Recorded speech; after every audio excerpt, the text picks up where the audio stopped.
أعوذ بالله من الشيطان الرجيم بسم الله الرحمن الرحيم ذلك من أنباء الغيب نوحيه إليك وما كنت لديهم إذ أجمعوا أمرهم وهم يمكرون صدق الله مولانا العظيم۔ گزشتہ ہفتے سورہ یوسف کی تقریباً 100 آیات میں حضرت یوسف علیہ السلام کا جو سبق آموز واقعہ پیش کیا گیا، بیان کیا گیا، الحمدللہ اس کا خلاصہ گزشتہ ہفتے آپ کے سامنے پیش کر دیا گیا ہے۔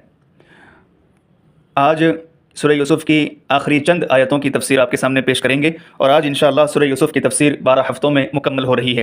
اللہ رب العزت ہم تمام کو عاشق قرآن بنائے۔ ان آیات میں حضرت یوسف علیہ السلام کا قصہ پورا بیان فرمانے کے بعد پہلے نبی اکرم صلی اللہ علیہ وسلم کو اللہ جل جلالہ وعم نوالہ خطاب فرما رہے ہیں، ذالک من انباء الغیب نوحیہ الیک، یعنی یہ قصہ غیب کی ان خبروں میں سے ہیں جو ہم نے بذریعہ وحی آپ کو بتلایا ہے۔ اس سے پہلے آپ کے سامنے یہ بات پیش کی جا چکی تھی سورہ یوسف کے پہلے ہی ہفتے میں۔ اس کا بیک گراؤنڈ، اس کا شان نزول بیان کر دیا گیا تھا کہ سورہ یوسف اللہ رب العزت نے کیوں نازل فرمائی۔ تو بتایا گیا تھا کہ یہود اور قریش نے مل کر ایک بات پر سمجھوتا کیا کہ ہم محمد بن عبداللہ کے پاس جاتے ہیں اور کچھ سوالات کرتے ہیں، اگر وہ اپنے دعوی نبوت میں سچے ہوں گے تو ضرور ان سوالات کے جوابات دیں گے۔ پھر وہ آئے اور انہوں نے سوالات کیے کہ حضرت یوسف علیہ السلام کون تھے، ان کے ساتھ کیا واقعہ پیش آیا، اور یہ کہ بنی اسرائیل مصر کیسے منتقل ہوئے وغیرہ وغیرہ۔ تو اللہ رب العزت نے یہ پوری صورت ان کے جوابات کے طور پر نازل فرمائی۔ اور تفسیر ہدایت القرآن میں یہ بات موجود ہے کہ نبی اکرم صلی اللہ علیہ وسلم کے زمانے سے 2000 سال پہلے حضرت یوسف علیہ السلام کا یہ سبق آموز واقعہ پیش آیا، جس کو ہم آپ کے سامنے پچھلے 10 ہفتوں میں پیش کر چکے ہیں۔ تو 2000 سال کے بعد اگر کوئی 2000 سال پہلے پیش آنے والے واقعے کا تذکرہ کرتا ہے، سوال کرتا ہے، تو جواب دینا مشکل ہو جاتا ہے۔ اور نبی اکرم صلی اللہ علیہ وسلم تو لقبی امی لقبی تھے، یہ آپ کی بلند شان تھی، آپ لکھنا پڑھنا نہیں جانتے تھے، مگر اس کے باوجود آپ نے علوم و معارف کے دریا بہا دیے۔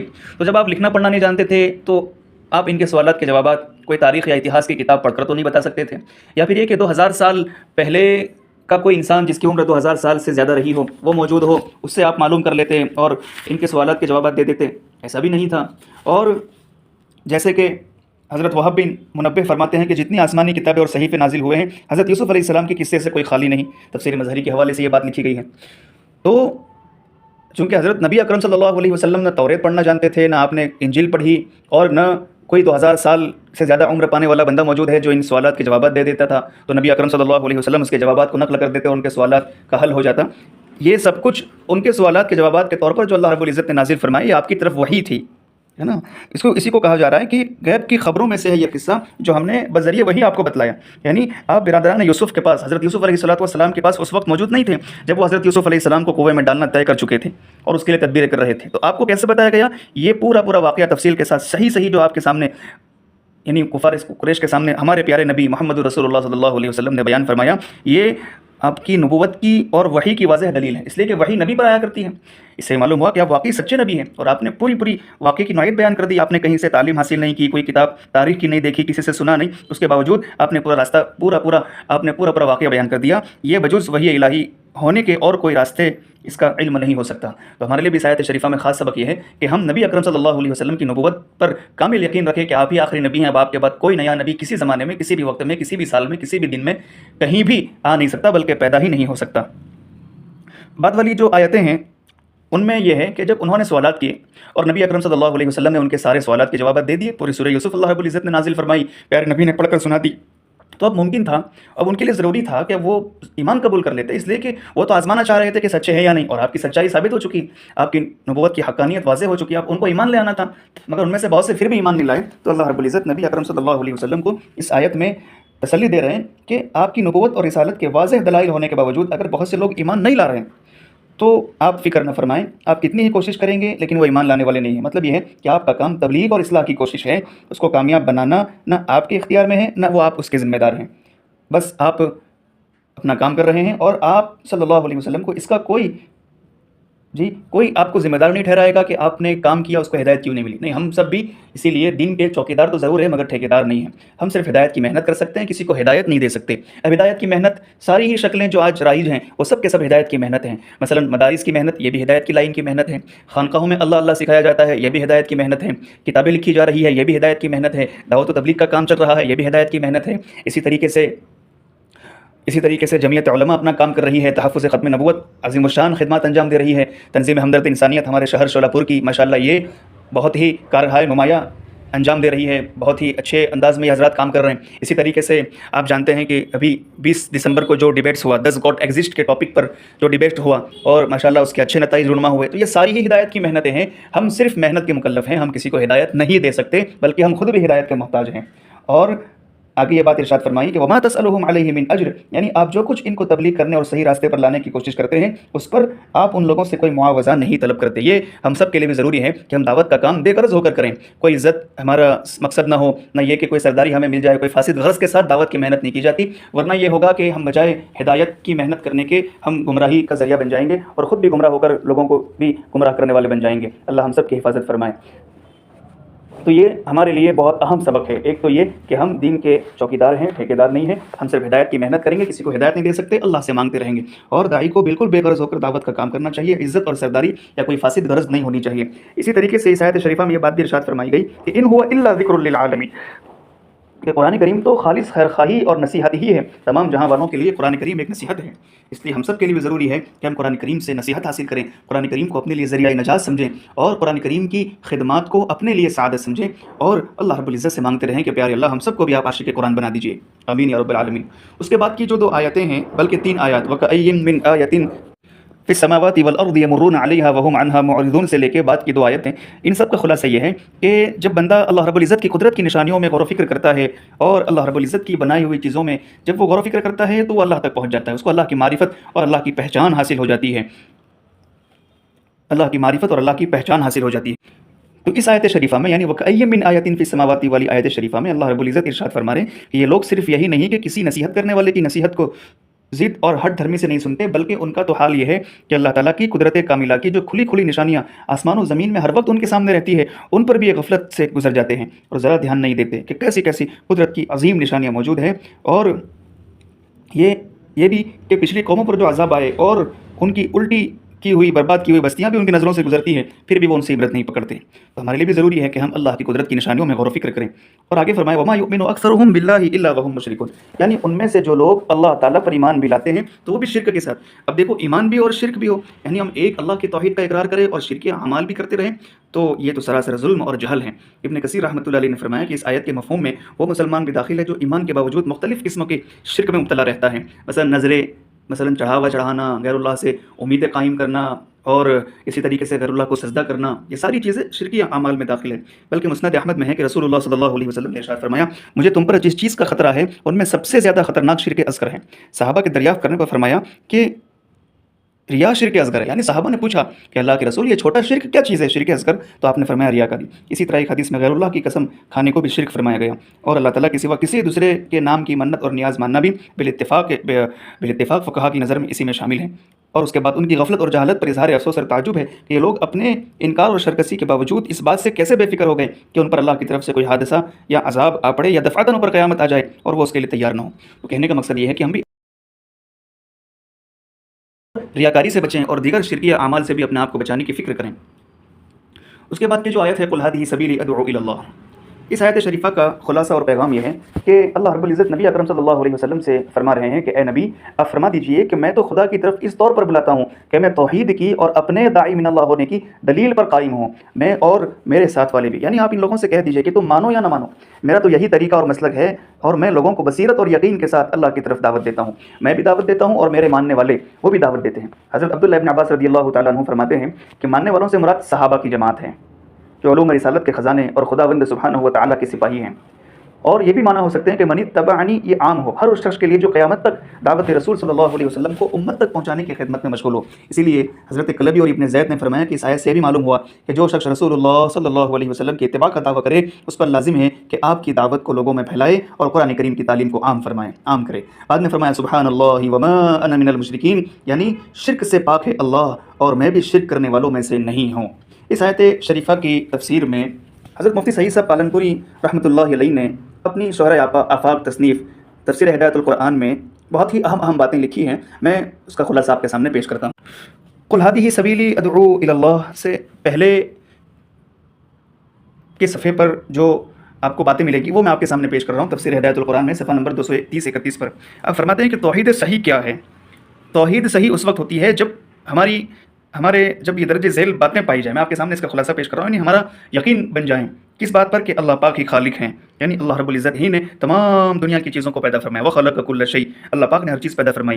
नंबर 2, अल्लाह पाक ही परवरदिगार हैं, अल्लाह रब्बुल इज़्ज़त ही हर चीज़ को पालने वाले, हर चीज़ की तरबियत करने वाले हैं। फ़लिल्लाहिल हम्दु रब्बिस समावाति व रब्बिल अर्दि रब्बिल आलमीन, कि हम अल्लाह पाक ही के लिए हैं जो आसमानों के पालनहार, ज़मीन के पालनहार और तमाम कायनात के परवरदिगार हैं। नंबर 3, अल्लाह ही मालिक है, लिल्लाहि मा फ़िस समावाति व मा फ़िल अर्द, आसमानों में ज़मीनों में जो कुछ है सबके मालिक अल्लाह ही है। जब अल्लाह ही ने पैदा किया, अल्लाह ही पालने वाले हैं, तो अल्लाह ही मालिक होंगे। इसी तरीके से अल्लाह पाक ही का हुक्म चलता है, इनिल हुक्मु इल्ला लिल्लाह।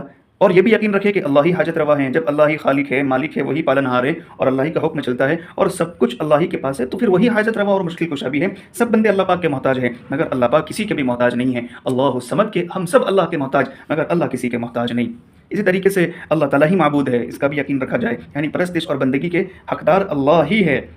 और एक अकीदा ये भी रखें कि ज़िंदगी और मौत अल्लाह के हाथ में है, इस पर भी यकीन रखें। इसी तरीके से नफ़ा और नुकसान भी अल्लाह पाक के हाथ में है, नफ़ा देने वाली ज़ात भी अल्लाह ही की है, नुकसान देने वाली ज़ात भी अल्लाह ही की है। इसी तरह अल्लाह पाक हर चीज़ को जानने वाले हैं। इसी तरीके से अल्लाह का कोई हमसर नहीं, यानी तमाम कायनात मखलूक है, अल्लाह पाक खालिक हैं, सब ममलूक हैं, अल्लाह पाक मालिक हैं, इसलिए कायनात की कोई चीज़ अल्लाह पाक की हमसर नहीं हो सकती। वलम यकुल लहु कुफुवन अहद। और इस बात का भी अकीदा रखें अल्लाह के मुताल्लिक कि अल्लाह पाक की बीवी नहीं, मियाँ बीवी का ताल्लुक वहाँ होता है जहाँ कम से कम 3 बातें पाई जाएँ। एक, हस्ती दूसरे हस्ती की मोहताज हो।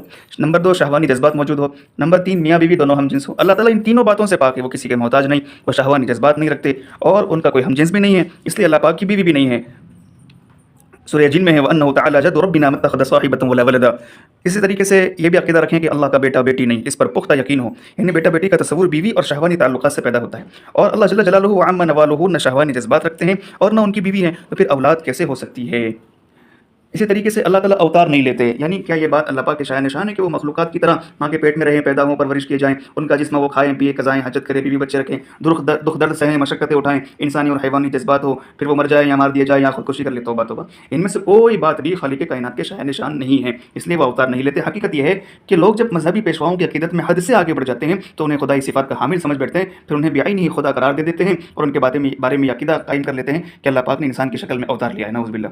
इसी तरीके से अल्लाह पाक ही कानून देने वाले हैं, अल्लाह पाक इंसान के खालिक और मालिक हैं, इसलिए उन्हीं को इंसान के लिए कानून बनाने का हक है। और आखिरी बात यह है कि अल्लाह पाक के सामने इजाज़त के बगैर कोई सिफारिश नहीं कर सकती। किसी के बारे में ये ख्याल कर लेना कि वो अल्लाह पाक के यहाँ उसकी सिफारिश करेंगे और अल्लाह पाक गिरफ्त से बचा लेंगे, ये शिरक है, क्योंकि अल्लाह पाक के यहाँ इस तरह की किसी सिफारिश का कोई इम्कान ही नहीं रहता। तो ये कुल 15 बातें हैं। इन तमाम बातों पर हमारा कामिल यकीन हो, हम इन तमाम बातों पर पुख्ता यकीन रखें, और ये अल्लाह रब्बुल इज़्ज़त का एक एतबार से इंट्रोडक्शन और तारुफ भी है। उसके बाद की जो आयत है, वमा अरसलना मिन क़ब्लिका इल्ला रिजालन नूही इलैहिम मिन अहलिल क़ुरा, यानी यहाँ क्या समझाया जा रहा है, एक बातिल ख्याल की तरदीद की जा रही है। वो बातिल ख्याल क्या कि नबी अकरम सल्लल्लाहु अलैहि वसल्लम के ज़माने के लोग ये समझते थे कि अल्लाह का रसूल और पैगम्बर कोई फ़रिश्ता होना चाहिए, इंसान नहीं। तो इस आयत शरीफा में बताया जा रहा है कि इंसानों के लिए अल्लाह का रसूल हमेशा इंसान ही होता चला आ रहा है, ताकि इंसान अब एक इंसान से कमा हक़ फ़ायदा उठा सकता है। और अल्लाह पाक जिसे चाहते हैं नबूवत के लिए इंतखाब फरमा लेते हैं, और ये इंतखाब ऐसी ख़ास सिफ़ात कमाल की बिना पर होता है जो आम इंसानों में नहीं हुआ करती। आगे वाली जो आयत है अफलम यसीरू फिल अर्दी, तो इस आयत में उन लोगों को तंबीह है जो अल्लाह की तरफ दाई और रसूल की हिदायत की खिलाफ वर्जी करके अल्लाह के अज़ाब को दावत देते हैं। फरमाया अफलम यसीरू फिल अर्दी फयंज़ुरू कैफ़ कान आक़िबतुल लज़ीना मिन क़ब्लिहिम वलदारुल आखिरति खैरुल लिल्लज़ीना तक़व अफ़ला ताक़िलून, यानी क्या ये लोग ज़मीन में चलते फिरते नहीं है कि उनको पिछली कौमों के हालात का मुशाहदा हो कि रसूलों के इनकार ने उनको किस अंजाम में बद में मुब्तला कर दिया, मगर ये लोग दुनिया की ज़ाहिरी ज़ीनत और राहत में मस्त होकर आखिरत को भुला बैठे। हालांकि परहेज़गारों के लिए आखिरत इस दुनिया से कहीं ज़्यादा बेहतर है। क्या इन लोगों को इतनी भी अकल नहीं है कि दुनिया की चंद रोज़ा राहत को आखिरत की दायमी और मुकम्मल नेमतों और राहतों पर तरजीह देते। और आखिर की 2 आयतें रह जाती हैं, आयत नंबर 110 और 111, हत्ता इज़ा इस्तयअस रसुल। उसका खुलासा यह है कि पिछली उम्मतों के नाफरमानों को बड़ी बड़ी मोहलतें दी गई, फ़ौरन अज़ाब नहीं उतरता था, यहाँ तक कि एक लंबी मुद्दत तक जब उन पर अज़ाब नहीं आया तो अज़ाब न आने से पैगम्बर ये ख्याल करके मायूस हो गए कि अल्लाह ताला के इजमाली वादा अज़ाब का जो वक्त हमने अपने अंदाज से अपने ज़हनों में मुकर्रर कर रखा था, उस वक्त में कुफ़ार पर अज़ाब ना आएगा, जो हम सोच रहे हैं उसके मुताबिक नहीं होगा और हक़ का गलबा ज़ाहिर ना होगा, और फिर अचानक अल्लाह का अज़ाब आ जाता था और अल्लाह जिसे चाहते थे बचा लेते थे। और हकीकत यह है कि अल्लाह का अज़ाब आता है, मगर अल्लाह रब्बुल इज़्ज़त चूँकि हाकिम भी है, हकीम भी है, तो अल्लाह रब्बुल इज़्ज़त फ़ौरी तौर पर अज़ाब नहीं नाज़िल फरमाते, मोहलत देते हैं।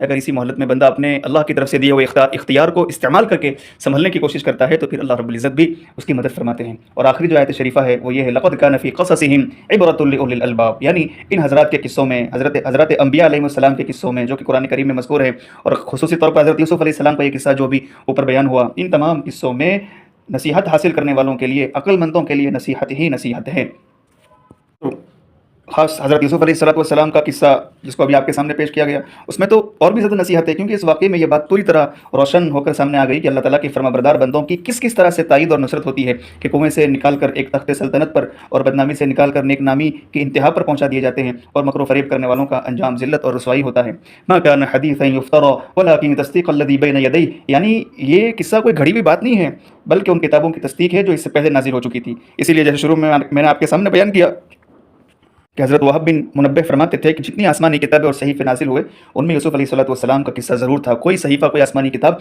यूसुफ़ अलैहिस्सलाम के किस्से से खाली नहीं रही।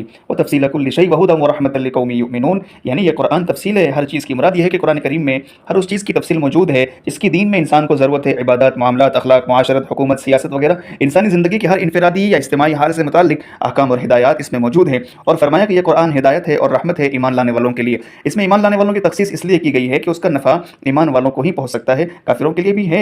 अगरचे कुरान रहमत और हिदायत है, मगर उनकी अपनी बदअमली और नाफरमानी के सबब ये रहमत और हिदायत उनके लिए वबाल बन गई। बहरहाल यहाँ सूरह यूसुफ मुकम्मल होती है। सूरह यूसुफ का में जो पूरा वाक़या बयान किया गया है वो तो आपके सामने गुज़श्ता 10 हफ़्तों में तफसील के साथ आ चुका। अगर आप चाहें तो उसका खुलासा भी पेश कर देते हैं कि हज़रत यूसुफ अलैहिस्सलाम एक ख्वाब देखते हैं कि 11 सितारे हैं, सूरज और चाँद है, और वो सब के सब आपको सजदा करते हैं। इस ख्वाब से भी आपका बुज़ुर्ग होना और एक बड़े मकाम पर पहुँचना तय हो चुका था। हज़रत याकूब अलैहिस्सलाम हज़रत यूसुफ अलैहिस्सलाम से बेइंतहा मोहब्बत फरमाते थे। इससे भी भाइयों को हसद हुआ, जलन हुआ, और उन्होंने अपने वालिद को धोखा देना चाहा कि आप यूसुफ को हमारे साथ भेजिए, वो हमारे साथ खाएँ, खेले कूदे। और फिर वो हज़रत यूसुफ अलैहिस्सलाम को लेकर जंगल में पहुँचते हैं और हज़रत यूसुफ अलैहिस्सलाम को कुएँ में फेंक देते हैं। 3 रोज़ तक हज़रत यूसुफ अलैहिस्सलाम कनान के कुएँ में रहते हैं। फिर वहाँ से आपको एक काफ़िले वाले निकालते हैं और यूसुफ अलैहिस्सलाम के तमाम भाई और काफ़िले वाले मिलकर आपको मिस्र के बाज़ार में बेच देते हैं। अज़ीज़ मिस्र आपको ख़रीद लेते हैं और आप इस तरह मिस्र के महल में पहुँचते हैं। ज़ुलेखा आप पर फ़रिश्ता हो जाती है और वो गुनाह की दावत देती है। 7 दरवाजे थे, जैसा कि इससे पहले आपके सामने पेश किया गया था। वो सातों 7 दरवाजे बंद हैं और ज़ुलेखा और यूसुफ के सिवा कोई भी नहीं है।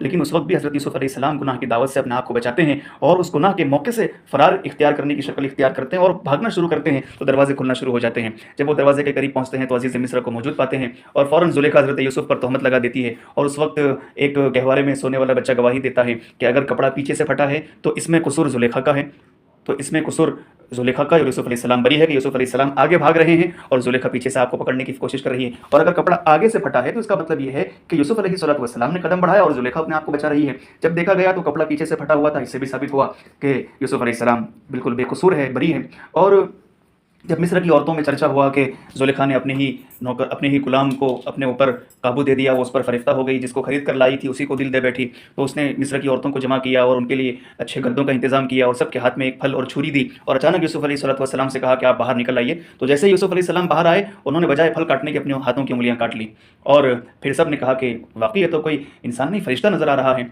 और फिर हज़रत ज़ुलेखा, फिर हज़रत यूसुफ अलैहिस्सलाम को ये औरतें भी नसीहत करने लगी, यानी उनको बहकाने लगी, और फिर बिलाखिर हज़रत यूसुफ अलैहिस्सलाम को जेल में डाल दिया गया। वहाँ जेल में 2 शख्सों ने ख्वाब देखा। वो ख्वाब ये था कि एक बंदा ख्वाब में देख रहा है कि उसके सर पर रोटियों का टोकरा मौजूद है और उसमें रोटियां और परिंदे उसे खा रहे हैं, और दूसरा ये ख्वाब देख रहा है कि वो बादशाह के लिए शराब निचोड़ रहा है। वो दोनों अपना ख्वाब लेकर के हज़रत यूसुफ अलैहिस्सलाम के पास आते हैं और दोनों अपना अपना ख्वाब पेश करते हैं। तो हज़रत यूसुफ अलैहिस्सलाम दोनों की ताबीर बताते हैं, मगर उससे पहले उनको दीन की दावत देते हैं, तौहीद समझाते हैं। अरबाबुम मुतफ़र्रिक़ून खैरुन अमिल्लाहुल वाहिदुल क़हार। ये सारी बातें आपके सामने पेश की जा चुकी है, यानी कोई नई नहीं है, ये सारी बातें आपके सामने आ चुकी है। मैं इसलिए रिवीजन कर रहा हूँ ताकि आपने जो कुछ सुना है वो आपके ज़हन दिमाग में और ज़्यादा अच्छे अंदाज में महफूज हो जाए। तो यूसुफ अलैहिस्सलाम उनको दावत देते हैं अरबाबुम मुतफ़र्रिक़ून खैरुन अमिल्लाहुल वाहिदुल क़हार, और उसके बाद फिर शिरक से अपनी बरात का इजहार करते हैं, एक अल्लाह की दावत देते हैं। फिर ख्वाब की ताबीर बताते हैं कि जिसने ये ख्वाब देखा है कि उसके सर पर टोकरा है रोटियों का और परिंदे नोच रहे हैं, और जिसने ये ख्वाब देखा है कि मैं बादशाह के लिए शराब निचोड़ रहा हूँ, दोनों की ताबीर ये है कि एक को रिहा कर दिया जाएगा और एक को सूली दी जाएगी और उसके सर से परिंदे नोचेंगे। तो एक रिवायत में ये भी है कि दोनों ने कहा कि नहीं, हमने तो सिर्फ आपको आजमाना चाहा था और इसीलिए हमने ख्वाब घड़ लिया था। तो यूसुफ अलैहिस्सलाम ने फरमाया था खुदियल अम्रुल लज़ी फ़ीही तस्तफ़ियान, और फिर ऐसा ही हुआ, एक को तो सूली दे दी गई, दूसरा है तो वो बादशाह की खिदमत में रहा। और फिर बादशाह ने भी ख्वाब देखा। ख्वाब ये देखा कि 7 मोटी ताज़ी गायें हैं और 7 दुबली पतली गायें हैं और 7 गेहूं की तरोताज़ा बालियां हैं और 7 खुश्क बालियां हैं। और ये जो 7 दुबली पतली गायें हैं वो मोटी ताज़ी गायों को खा रही हैं। और वो अपने तमाम ही सरदारों से, उमरा से दरियाफ़्त करता है ख्वाब की ताबीर। सब ये कहते हैं कि हमारा तो ये फ़न नहीं है, इसलिए हम ताबीर नहीं बता सकते। तो वो जो बंदा बच गया था, जो शराब निचोड़ने वाला था, उसने कहा कि मैं जानता हूँ ख्वाब की ताबीर कौन दे सकता है। वो जेल में पहुँचता है, हज़रत यूसुफ़ अलैहिस्सलाम के सामने वो पूरी बात रखी जाती है। हज़रत यूसुफ़ अलैहिस्सलाम अपनी बरात का अव्वल इज़हार करवाते हैं कि मैं बरी था और मैं बेकसूर था। फिर ख्वाब की ताबीर भी बताते हैं और साथ साथ में तदबीर भी बताते हैं कि ख्वाब की ताबीर ये होगी कि 7 साल खूब खुशहाली के होंगे, उसके बाद फिर कहत के साल आएंगे, उसके बाद फिर बारिश होगी। और तदबीर ये बताई कि जब खुशहाली के साल आएँ तो उस वक्त बहुत ही एहतियात के साथ गल्ला इस्तेमाल किया जाए और बाकी गल्ला गेहूँ वगैरह बाली में रख दिया जाए ताकि वो सड़े नहीं, ख़राब ना हो। और जो सरकारी ज़मीनें हैं उनसे भी जो गल्ला हासिल हो रहा है उसको भी महफूज रखा जाए, इसलिए कि कहत दूर दूर तक जाएगा और तमाम लोग आपके पास आएंगे। और उसके बाद फिर जब कहत हुआ और गल्ला तकसीम करने की बारी आई तो हज़रत यूसुफ़ अलैहिस्सलाम ने अपने आप को पेश किया और हज़रत यूसुफ़ अलैहिस्सलाम आहिस्ता आहिस्ता मिन जानिबिल्लाह, अल्लाह के हिकमतों के तहत आप बादशाह बने। और जब बादशाह बने तो आपने बहुत रहमदिली का इजहार किया। आपके भाई भी आपकी खिदमत में आए गल्ला लेने के लिए, और जब आए तो आपने उनको फ़ौरन पहचान लिया और आपने कहा कि आपका, और उन्होंने ये भी कहा कि हमारा एक और भाई है, आप उसका भी गल्ला हमको दे दीजिए, अनाज दे दीजिए। तो यूसुफ़ अलैहिस्सलाम ने फरमाया नहीं, आइंदा जब आप आएंगे तो उनको लेकर आना। और दूसरी मरतबा हज़रत याकूब अलैहिस्सलाम को समझाते हैं और अपने भाई बिन्यामीन को लेकर आते हैं और बिन्यामीन भी, और फिर एक तदबीर चलाई जाती है। हज़रत बिन्यामीन के सामान में बादशाह का आबखोरा पानी का बर्तन रख दिया जाता है, जो या तो ज़बरजद का था, सोने का था या चांदी का था, बहरहाल जो भी हो कीमती बर्तन था वो रख दिया जाता है। फिर उसके बाद ऐलान किया जाता है कि तुम सब चोर हो। वो कहते हैं हम कैसे चोरी करेंगे, हम कोई फसाद मचाने नहीं आए हैं, हम तो गल्ला लेने के लिए आए थे। फिर सबके सामान की चेकिंग की जाती है और फिर वो सामान और वो बर्तन हज़रत बिन्यामीन के सामान से निकल आता है। आपको रोक लिया जाता है, यहूदा भी मिस्र में रुक जाता है। ये पूरा काफ़िला फिर हज़रत याकूब अलैहिस्सलाम की खिदमत में पहुंचता है। हज़रत याकूब अलैहिस्सलाम को और ज़्यादा तकलीफ होती है और वो बहुत ज़्यादा रोते हैं और बिनाई बिल्कुल कमज़ोर होने वाली थी। हज़रत याकूब अलैहिस्सलाम फिर भेजते हैं कि जाओ याकूब को, यूसुफ़ को भी तलाश करो, बिन्यामीन को भी तलाश करो। ये सब के सब भाई तीसरी मरतबा आते हैं और हज़रत यूसुफ़ अलैहिस्सलाम उनको पहचान लेते हैं, वो भी उनको यूसुफ़ अलैहिस्सलाम को पहचान लेते हैं। फिर हज़रत यूसुफ़ अलैहिस्सलाम एक कपड़ा देते हैं कि ये कपड़ा अपने वालिद के चेहरे पर डाल दीजिए, बिनाई लौट आएगी। और फिर वो सब के सब मिस्र लौट आते हैं और 147 साल की उम्र में हज़रत यूसुफ़ अलैहिस्सलाम का इंतकाल हो जाता है, हज़रत याकूब अलैहिस्सलाम का इंतकाल हो जाता है 147 साल की उम्र में। तो ये पूरा वाक़या, और फिर हज़रत यूसुफ़ अलैहिस्सलाम भी वक्त मौत पर अल्लाह की बारगाह में हाजिर हो जाते हैं और आपकी दुआ है कि तवफ़्फ़नी मुस्लिमा व अल्हिक़नी बिस्सालिहीन, कि मेरे प्यारे अल्लाह मुझे मुसलमान होने की हालत में ही मौत दीजिए और मुझे नेक लोगों के साथ उठाइए।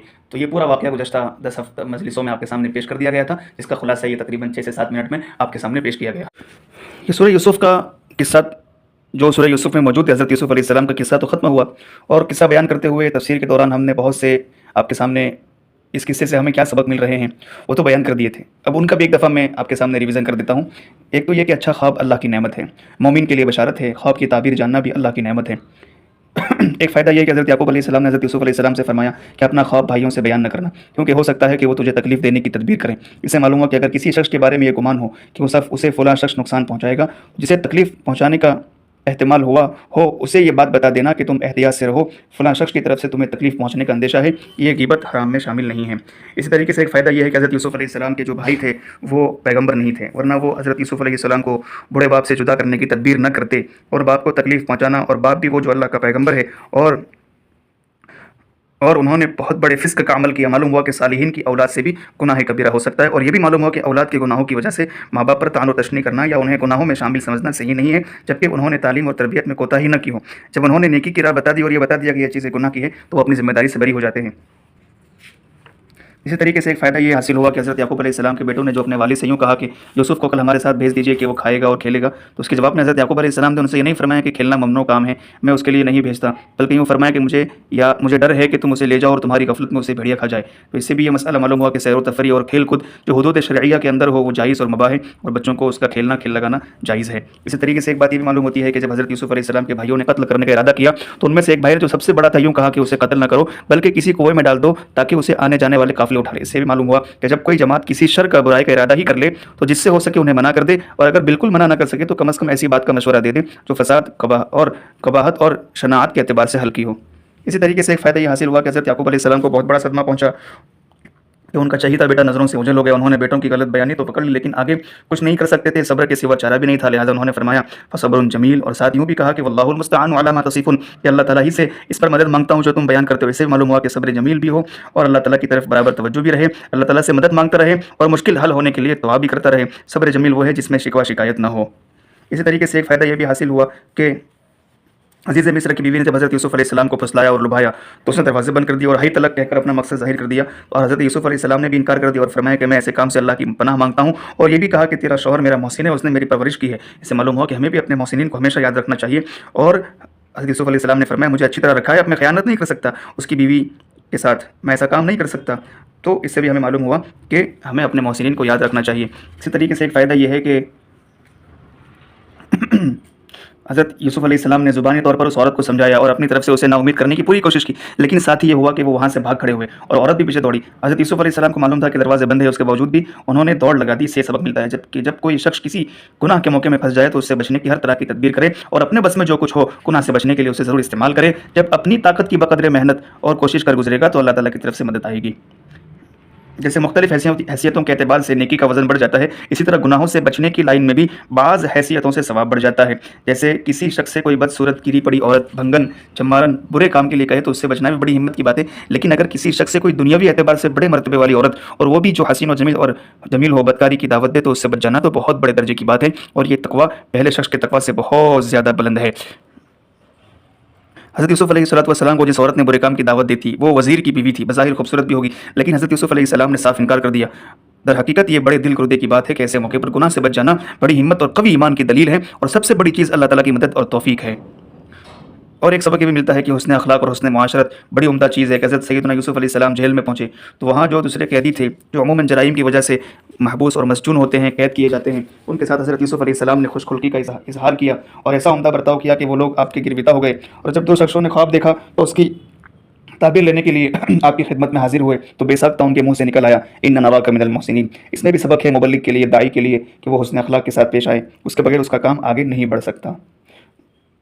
اور اور حضرت یوسف علیہ السلام کے اخلاق، صدق و سچائی اور حسن معاشرت نے قیدیوں کے دلوں میں اس قدر گھر کر لیا تھا کہ بادشاہ کے خواب کی کوئی شخص تعبیر نہ دے سکا، تو اس شخص نے کہا جو جیل سے رہا ہوا تھا کہ میں تمہیں خواب کی تعبیر بتاؤں گا۔ وہ جیل میں آیا اور یوسف علیہ السلام سے یوسف و ایھا صدیق کہہ کر خطاب کیا، اور اپنی عقیدت کی وجہ سے لفظ صدیق کے بغیر بات کرنا گوارا نہ کیا۔ اور اسی طریقے سے ایک سبق یہ بھی ملتا ہے کہ جیل سے رہا ہونے والا ساتھی برسوں کے بعد جب خواب کی تعبیر لینے کے لیے واپس لوٹا تو حضرت یوسف علیہ السلام نے بڑے حلم اور بردباری سے کام لیا، اور آپ نے اسے کچھ بھی ملامت نہیں کی، یوں فرمایا کہ تجھ سے اتنا کہا تھا کہ اپنے آقا سے میرا تذکرہ کر دینا، تو انہیں کچھ بھی نہیں کیا۔ اسی طریقے سے حضرت یوسف علیہ السلام کے طرز عمل سے یہ بھی واضح ہوا کہ جب کسی داعی مبلغ سے کسی کا کام پڑ جائے تو اسے ارشاد اور اصلاح کا ذریعہ بنا لے۔ جب حضرت یوسف علیہ السلام سے دو جوانوں نے خواب کی تعبیر پوچھی تو آپ نے تعبیر بعد میں بتائی اور پہلے توحید کی دعوت دی۔ اسے معلوم ہوا کہ داعی کو بھی ہر وقت موقعوں کی تلاش میں رہنا چاہیے۔ اور اسی طریقے سے ایک سبق یہ بھی ملا کہ حضرت یوسف علیہ السلام نے بادشاہ کو خواب کی تعبیر بھی دی اور تدبیر بھی بتلائی۔ تو ہم جہاں تک ہو سکے لوگوں کو تکلیفوں سے بچانے کی فکر کرتے رہیں، اور اگر اللہ رب العزت نے ہمیں کوئی خاص تجربہ عطا فرمایا ہے تو وہ بھی لوگوں سے شیئر کرنا چاہیے تاکہ لوگ تکلیفوں سے بچیں۔ اسی طریقے سے جب شاہی دربار میں حضرت یوسف علیہ السلام کی برات ظاہر ہو گئی تو انہوں نے فرمایا وما ابرئ نفسی ان النفس لامارۃ بالسوء، یعنی الا ما رحم ربی، یہ تو میرے پروردگار کا کرم تھا کہ میں گناہوں سے بچ گیا۔ اس سے بھی معلوم ہوا کہ بندے کو ہر وقت اللہ رب العزت کا بھی احسان مند ہونا چاہیے، اور یہ معلوم ہوا کہ کیسے بھی اسباب اختیار کر لیے جائے ہوتا وہی ہے جو اللہ کی قضاء اور قدر میں ہو، اور جب اللہ کی مشیت ہو اور قضاء قدر کے اعتبار سے مقررہ وقت آ چکا ہو تو پھر ہماری تدبیر کوئی کام نہیں دیتی، اللہ جو چاہتے ہیں وہ ہو کر رہتا ہے۔ اسی طریقے سے ایک سبق ہمیں یہ بھی ملتا ہے کہ حضرت یوسف علیہ السلام نے اپنے بارے میں فرمایا انی حفیظ علیم۔ اس سے معلوم ہوا کہ دینی ضرورت کے موقع پر اپنی کسی کمال یا فضیلت کا ذکر کر دینا جائز ہے، اور یہ اس تزکیہ نفس میں نہیں آتا جس کی ممانعت قرآن و حدیث میں وارد ہوئی ہیں، بشرطے کہ اس کا ذکر کرنا غرور اور تکبر اور فخر کے لیے نہ ہو۔